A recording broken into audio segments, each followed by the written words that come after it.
뚝배기 브레이커 헬마없습니다. 자, 간만에 또 역사 참교육 시간, 헬스토리 시간이 돌아왔습니다. 유튜브 가짜맨들하고 멱살잡이를 하다 보면 특히 힘든 게 뭐냐면, 아무리 그래도 ABC는 알고 설치해야 되는데 얘네들은 ABC는 그냥 1, 2, 3도 모르고 설치하는 겁니다. 실제 사실관계가 뭔지도 모르고 애초에 관심도 없고, 근데 지가 인터넷에 뭔가 본 거는 있다 이거야.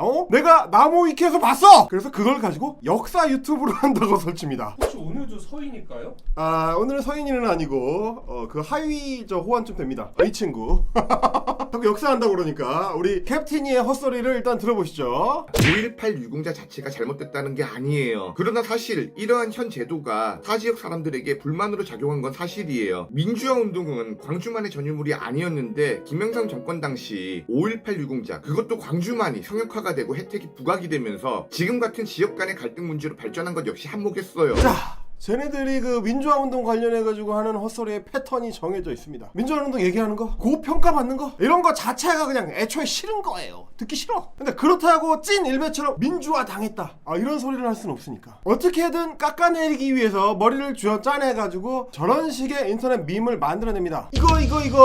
이 86 운동권 정부가 말이죠, 맨날 광주 민주화운동만 물고 빨고 챙기고 한다 이거. 야, 민주화운동 광주만 했냐? 우리도 했어. 이거 다른 지역의 민주화 운동을 역차별하는 거야 이거. 이런 식의 패턴을 보여줘요. 근데 문제는 실제로 또 인터넷에서 그걸 보고 믿는 애들이 졸라 많다는 거예요. 당연하지만 전혀 사실이 아니거든. 그래서 오늘은 이 얘기를 좀 해볼까 합니다. 우리는 다 잊지 않고 기억하는, 역대 정부들도 계속해서 기억하고 기념하려고 노력을 했었던, 근데 오히려 인터넷 밈을 역사인 줄 착각하고 있는 애들만 오히려 홀대하고 있는 자랑스러운 민주화 역사, 부마 항쟁에 대한 이야기입니다. 자, 사실 제가 이전 영상에서 부마 얘기는 몇 번 하긴 했습니다. 광주 민주화 운동만 챙긴다는 거 헛소리다. 문재인 정부 들어가지고 오히려 이제 부마 민주 항쟁이나 대구 228 민주 운동이나 이런 것들이 새로 또 주목을 받고 있다. 먼저 좀 자잘한 팩트 체크부터 좀 해볼게요. 부마 항쟁이랑 대구 228 민주 운동이 국가 기념일로 지정된 게 언제다? 짠!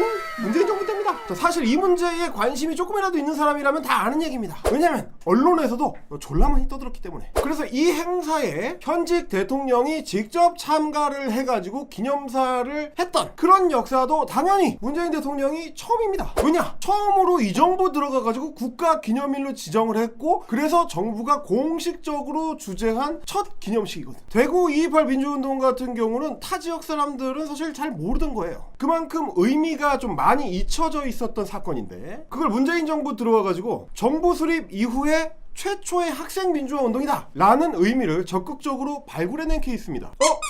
이거 이상한데 이거? 민주당 정권은 원래 호남만 챙기고 이 영남 쪽은 이거 홀대해야 되는 거 아니야 이거? 대구랑 부산 쪽 민주화 운동은 원래 안 챙기는 거 아니야? 아니, 그게 다 니네 이 뇌피셜이라고. 이 사실 조금만 생각해보면 너무 당연한 게, 민주화운동 진영 입장에서 봤을 때는 어떻게든 하여튼 외형 확장을 하는 거 그 자체가 중요합니다. 민주화운동이 오늘날의 대한민국을 만든 한 축이다, 이렇게 좀 제대로 평가를 하고 자리매김을 해야, 그래야 진영 입장에서도 유리하단 말이에요. 그러니까 이제 민주당 정권 입장에서 더 적극적으로 민주화운동의 외연을 넓혀야 돼. 굳이 정파적으로 따지자면 그렇다는 겁니다. 그래서 당연히 228이라든지 부마 같은 사례들을 더 많이 발굴하고 더 재평가를 하려고 노력을 할 수밖에 없어요. 이럴 때 말이죠, 현장 얘기를 또 들어봐야죠. 경남 현장에 계신 양 교수님께 경남에서는 실제로 무슨 일이 있는지 들어보도록 하겠습니다. 양 교수님 안녕하세요. 아이고, 오랜만입니다. 이 뭘 모르는 이게 꼬꼬마들이 이 정권이 부마 항쟁 안 챙긴다 이런 얘기를 하는데 말이죠, 경남에서 그 학생들을 가르치시는 교수님께서 보시기에 실제로 부마 항쟁과 관련된 이야기 정치권에서 어떻게 다루고 있는지 이런 거 좀 직접 보신 게 있으시지 않겠습니까? 부마 항쟁을 안 챙기는 게 아니고, 요즘에 이슈는 뭐냐면 부산이 진짜 이제 부마 항쟁의 리더였냐 아니면 마산이 진짜 리더였냐.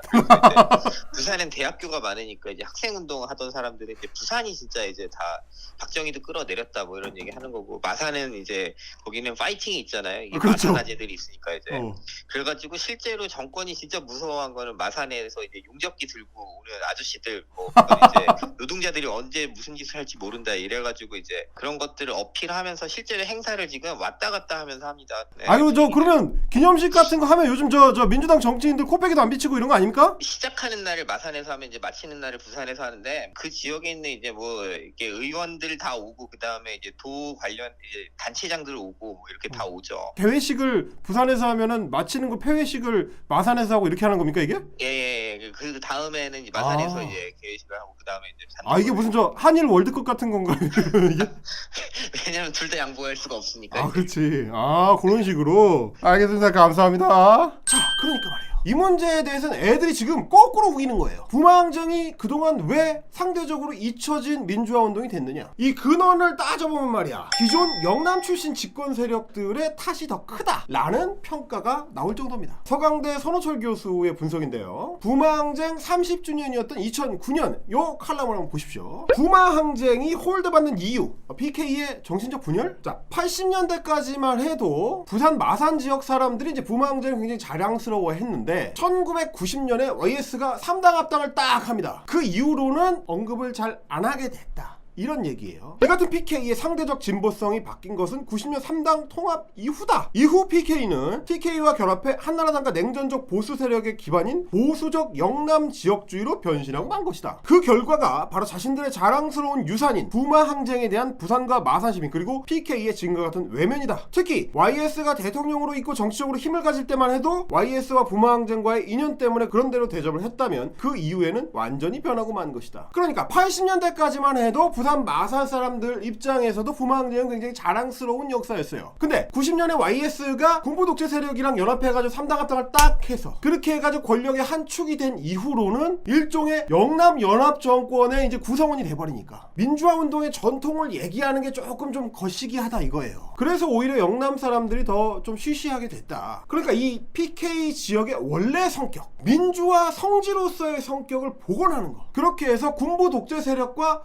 결별하는 거. 말하자면 기존의 민주적 전통의 복원. 이걸 자신의 정치적 사명으로 걸었던 정치인이 누구냐? 3당 합당 반대 토론해야 합니다 를 외쳤던 노무현 전 대통령입니다. 그래서 2002년에 대선 후보 되고 나서 김영삼 전 대통령을 예방했을 때 YS한테 받은 시계를 그때 꺼내 보인 거예요. 이게 사실 그래서 이제 PK 민주 세력의 이제 복원을 위한 어떤 상징적인 행동인 건데 그때 욕 겁나 먹었죠. 어쨌든 이런 PK 민주 세력의 복원, 이게 정치인 노무현의 꿈이기도 하고 그 노무현 정신을 잇고 있는 정치인 문재인의 꿈이기도 하고 당연히 그러니까 친노계 친문계의 꿈이기도 하죠. 그래서 지난 30년 동안 그 친노 친문계 정치인들이 양질의 정치인들이 부산 경남에 가가지고 이 열심히 박가리를 했던 겁니다. 이제야 겨우 뭐 부산에 5석 6석 뭐 이런 정도의 성과를 내고 있는 거고요. 그래서 지금 문재인 정부가 계속하고 있는 민주화 전통의 발굴과 복원, 이 연장선상에서 부마항쟁이나 228 민주운동을 봐야 되는 겁니다. 이게 무슨 짜시러운 그 지역 차별 정서에 기대가지고 야 광주만 챙기고 부마는 홀대한다 이런 헛소리를 할 때가 아니에요 지금. 그리고 이게 심지어 민주당 정부에서만 하고 있는 게 아닙니다. 사실 87년에 민주화 이후로 진보 보수 정권을 막론하고 대한민국 정부의 일관된 흐름이야 이게. 부마 민주항쟁 관련자의 명예회복 및 보상 등에 관한 법률, 일명 이제 부마항쟁법이죠. 이게 언제 제정됐느냐? 2013년입니다. 박근혜 때야. 즉 아버지 뭐라고 하면 그렇게 난리를 치는 사람도 이 흐름은 거스를 수가 없는 거예요. 아무리 박정희 치부라도 별 수가 없어. 그리고 저 가짜맨들이 부마하고 다르다고 우기는 5.18 민주화운동 관련자 보상 등에 관한 법률, 이건 언제 처음 제정됐느냐? 1990년 무려 노태우 때입니다. 그러니까 이제 캡틴이 같은 애들도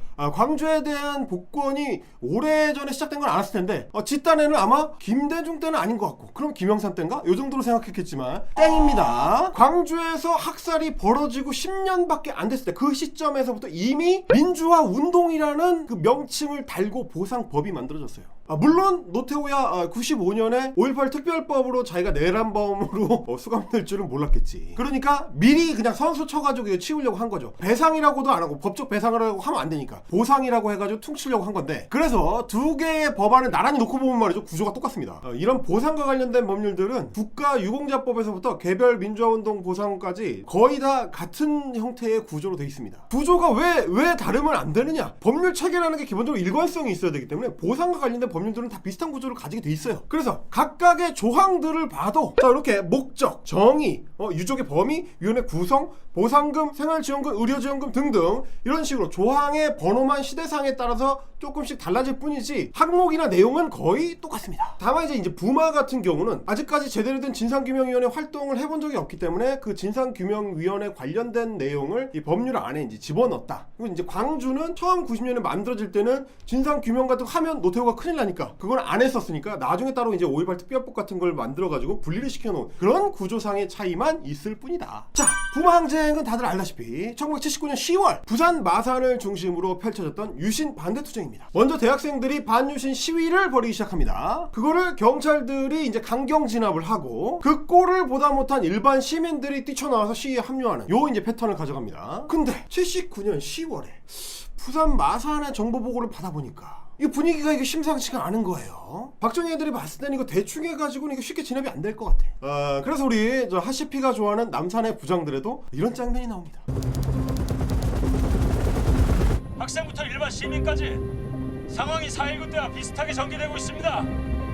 그래서 차지 처리가 박정희 앉혀놓고 그렇게 서친 거예요. 무슨 땡크로 이거 밀어버리면 된다 이거. 캄보디아에서 이 킬링필드 이거 한 거 같이 그냥 우리도 한 200~300만 명 정도 그냥 밀어버리면 된다. 이딴 개소리를 하다가 김재규가 땅땅 한 거지. 그때 박정희가 안 죽었으면 말이죠. 6개월 후에 있었을 광주에서의 비극이 시간을 당겨서 부마에서 벌어졌을 수가 있는 거예요. 그리고 거꾸로 보면 구군부 놈들이 그때 못했던 거를 신군부 전두환이가 광주 학살로 자행을 한 거죠.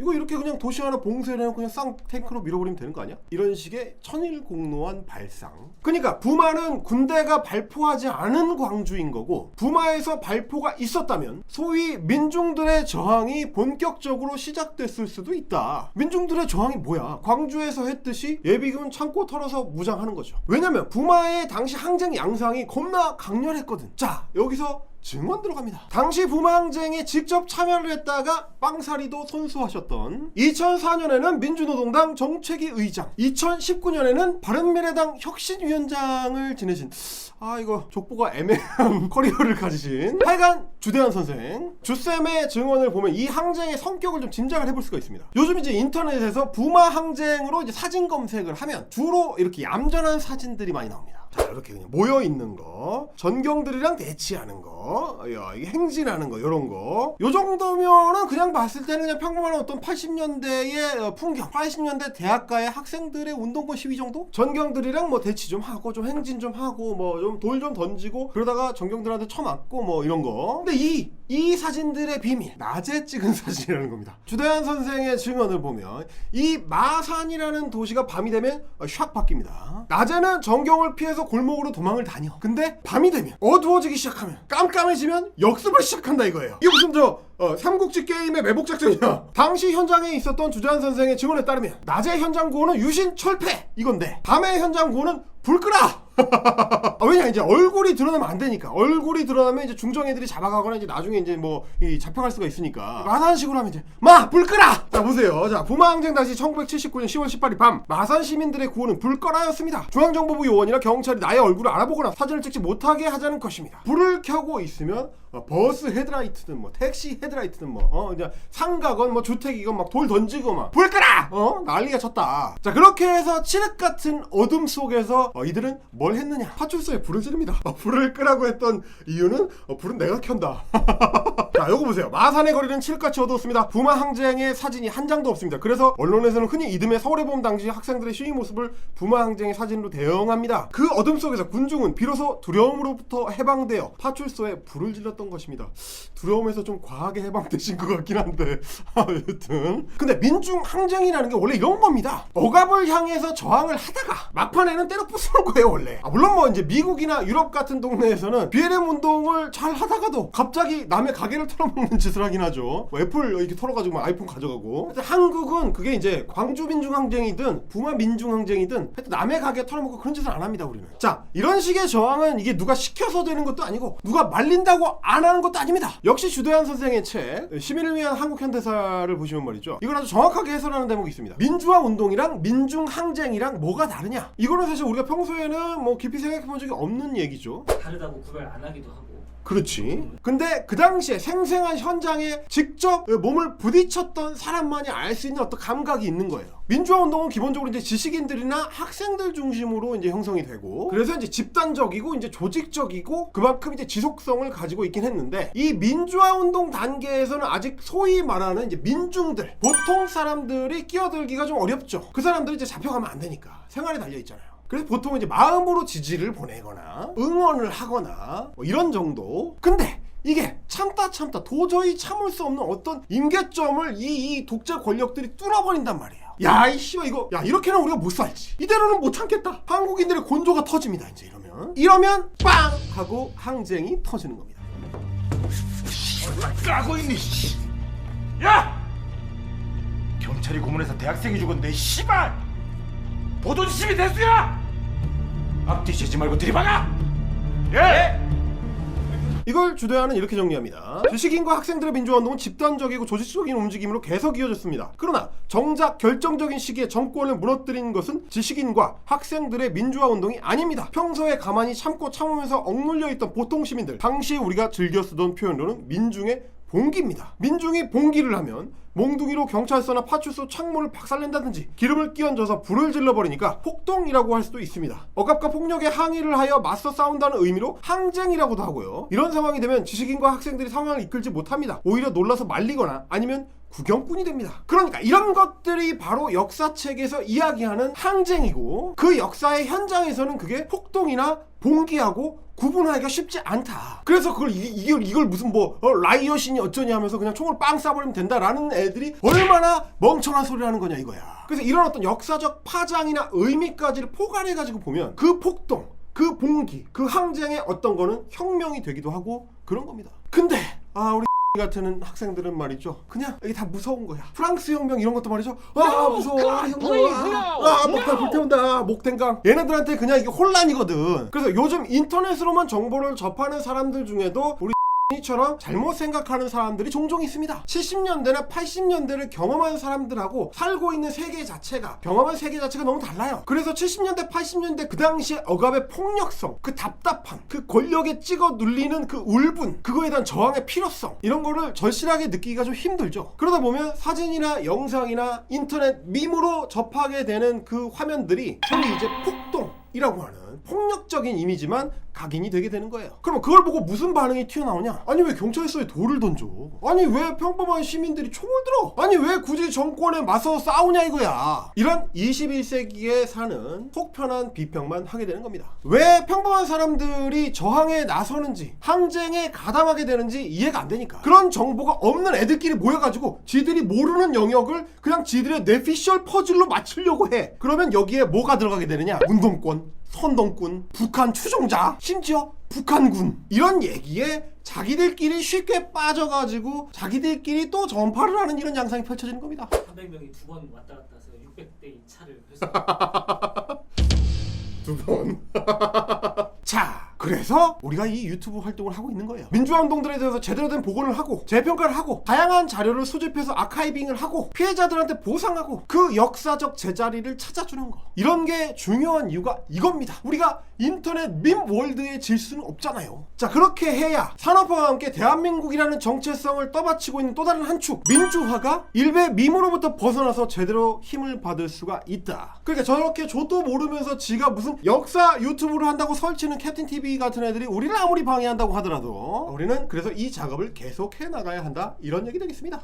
알겠습니다. 그럼 좋은 활동 부탁드리고요. 영상으로 답변 드리는 게 예인 것 같아요. 민주화 선열들과 함께하는 대한민국 유튜브 방송 헬머스, 오늘은 여기까지입니다. 저는 헬머스였고요. 구독은 동지, 제보는 팀플, 멤버십은 동료. 헤이 예! 노력하지 않으면 행복해질 수 없어. 내가 행복해야만 세상도 행복해지는 거야. 최선을 다해 행복해질 거야. 노동조합 찾을 땐 민주노총.